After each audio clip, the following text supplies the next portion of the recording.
것입니다.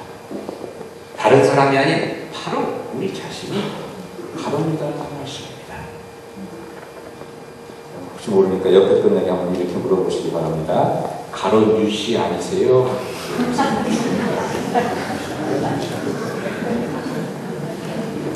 하지만 여러분, 가론 유다가 어떤 사람입니까? 가만히 보면요, 복받은 사람입니다. 다들 갈릴리 사람만 뽑는데 그 중에 딱 한 명, 유대 대표로 뽑혔으니 이게 얼마나 대단한 사람이에요. 유대에서 날 사람이 없는데 그리고 가론 유다 하나 쓸만했던 사람입니다. 그리고 그는 회계를 맡았다고, 좀 이따 말씀드리겠지만 회계를 맡았다고 하는데 이게 얼마나 인정받은 사람입니까? 우리 장인 집사님 계시지만 회계 아무나 맡는 거 아니지 않습니까? 회계 아무나 맡기는 거 아니에요. 이게 회계 진짜 중요하기 때문에 아무나 맡기는 게 아닙니다. 그 일을 맡았으니 인정받은 제자였습니다. 소외감을 느낄 필요가 없었습니다. 시기를 할 필요가 없었습니다. 편 가를 필요도 없었고요. 왜? 다 내 편인데, 다 예수님 편이고 다 하나님 편이란 말이죠. 여러분, 하나님이 여러분을 얼마나 사랑하시지 아신다면 쓸데없이 사람 마음을 얻기 위한 그런 것으로 애쓸 필요가 없으십니다. 이미 사랑스러운 분들입니다. 밥 한 끼 안 사준다고 인정 못 받고 이런 게 아닙니다. 이미 인정받고 사랑받을 만합니다. 그러니까 쓸데없는 시기심에 사랑 아닌 사람으로 죄 짓는 일은 하지 마시기 바랍니다. 그리고 혹시 마음이 연약한 분이 있을지 모릅니다. 옆에 분들이 이렇게 말씀해 주세요. 나는 죽어도 당신 편입니다.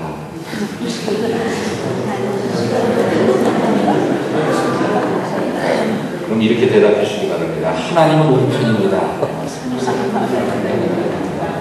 여러분, 하나님 사랑 안에 다 한 편입니다. 하나님이 사랑해 주시니까 저 사람이 나를 우습게 얘기하거나 뭐 이렇게 생각하실 필요 없어요. 그 시기심과 그 상처 가지고 저 사람을 어떻게 해볼까 이렇게 하실 필요가 없습니다. 두 번째로 유다는 욕심 때문에 그랬다는 설이 있습니다. 아까 말씀드린 유다는 예수님 전도단, 예수님 단국에 거기에 소외계를 맡은 사람이었습니다. 요한복음 12장에 보면 마리아라는 여인이 예수님에게 향유를 부어서 그 영광을 돌리는 그런 이야기가 나오는데 거기에 이렇게 나옵니다. 12장 4절부터 보니까 제자 중 하나로서 예수를 잡아줄 가룟 유다가 말하되 이 향유를 어찌하여 300데나리온에 팔아 가난한 자들에게 주지 아니하였느냐 하니 이렇게 말하면 가난한 자들을 생각함이 아니요 그는 도둑이라 돈꾀를 맡고 거기 넣는 것을 훔쳐가미로라.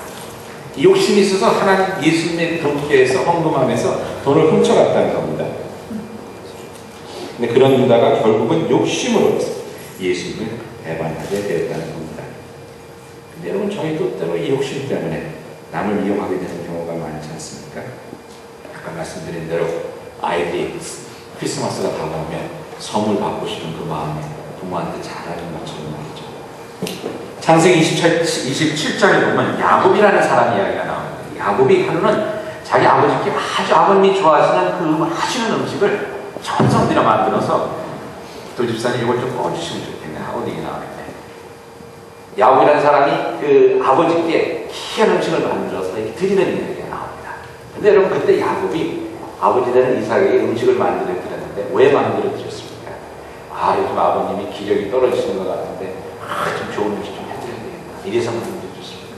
아니면 아버지의 사랑이 너무나 감사한데 내가 이 사랑을 어떻게 표현할까? 내가 부족하지만 잠깐만 아버지께 좋은 식사를 대접해야지 이래서 했습니까? 아니죠. 왜 그랬습니까?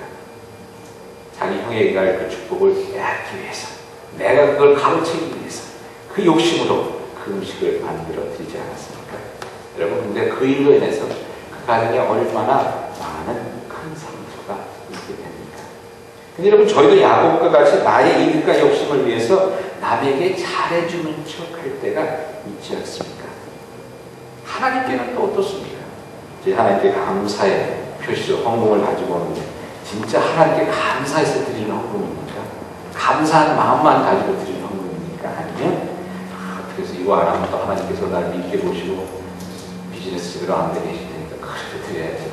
아니면 이걸 드림으로써 복 받는다고 했으니까 또 드려야지. 그런 복 받기 위해서 드리는 마음이 더 많지 않습니까? 야곱처럼 하나님이 주시는 축복에 더 관심이 더 많이 가지는 않습니까? 그렇다면 저희도 유다와 별반 다름없는 사람들입니다. 우리의 욕심을 위해서 예수님을 팔아먹고도 남을 그러한 사람이 되는 겁니다. 다시 한번 옆에 분들이 이렇게 말씀해주세요. 어디서 많이 뵌 듯합니다.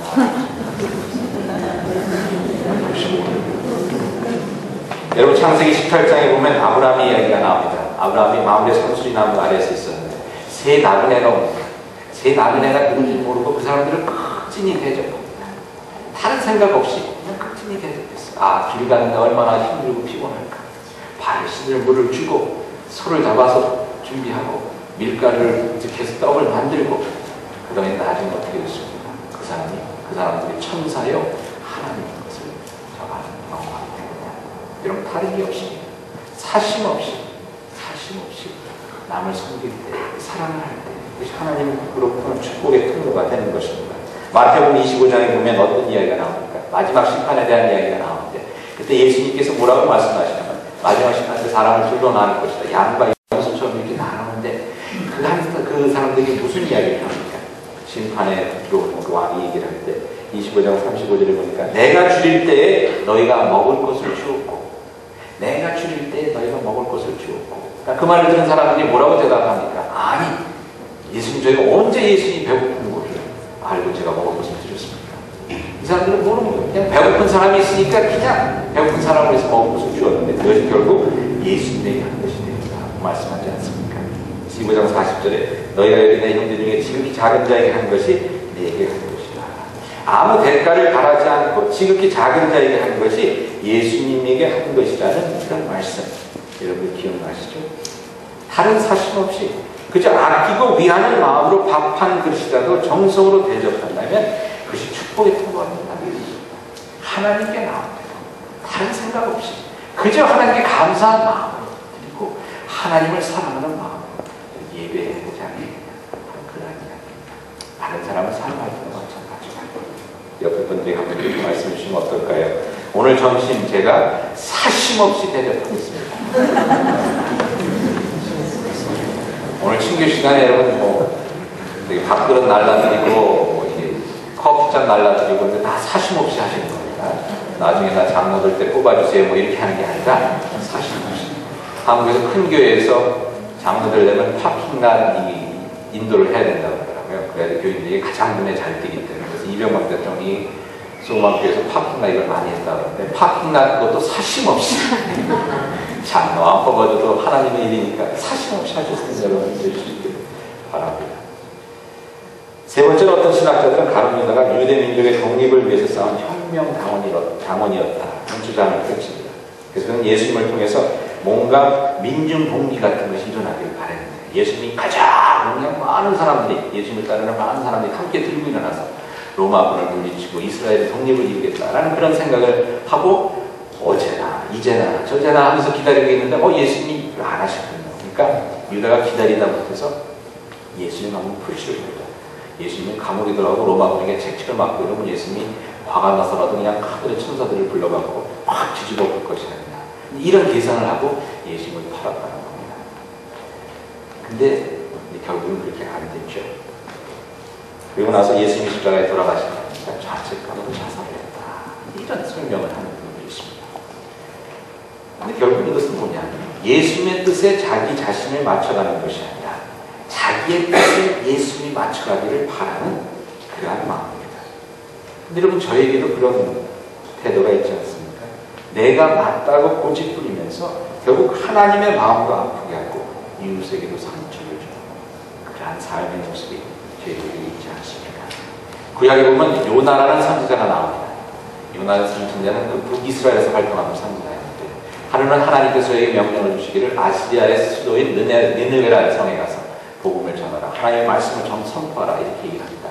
근데 이 요나가 니느웨 쪽으로 가지 않고 하나님의 말씀을 거역해서 니느웨와 반대되는 방향에 배를 태우고 갑니다. 근데 그 이유가 뭐냐면요. 그 이유가 무서워서가 아닙니다. 내가 그 땅에 이스라엘의 적인 니느웨 땅에 갔다가 내가 맞아 죽으면 어떡할까 하는 그런 걱정 때문에 간 것이 아니라 니느웨 사람들이 싫어서 갔습니다. 전 이스라엘의 적인데 저 사람들이 혹시 하나님 말씀 듣고 회개하면 하나님께서 저들을 구원해 주실 건데 저들은 구원받으면 안 되는 사람들이다. 그 때문에 나는 갈 수 없다. 그러니까 하나님이 가라 그랬는데 하나님이 저들을 사랑한다 그랬는데 하나님이 저들을 사랑하면 안 됩니다. 그것에 반대해서 가는 겁니다. 반대편으로. 그러다 결국 어떻게 됩니까? 풍랑을 만나서 같은 배에 타고 가는 사람들이 다 물고기 밥이 될 뻔한 그러한 일이 있지 않았습니까? 오래전에 제가 어느 신학생을 만나서 이야기를 할 기회가 있었는데 이런저런 신학적인 논의를 하다가 구원에 관한 얘기를 하게 됐습니다. 이거 주제가 뭐가 되냐면 타 종교를 믿는 사람도 구원을 받을 수 있냐 하는 이제 그런 얘기를 나누게 됐습니다. 근데 이 친구가 보니까 굉장히 보수적이더라고요. 저는 보수적인 사람을 만나면 좀 장난기가 발동합니다. 아, 왜 이렇게 답답하구나. 조금만 좀 뉴스만 했으면 좋겠다. 그래서 이런 질문을 던졌어요. 만에 하나. 우리가 천국에 갔더니 하나님께서 내가 사랑인데 어떻게 뭐 저런 사람, 내 백성들을 지옥으로 보낼 수 있겠느냐. 이슬람 믿는 사람도 와라. 불교 믿었던 사람도 와라. 다 천국에서 우리 같이 살자.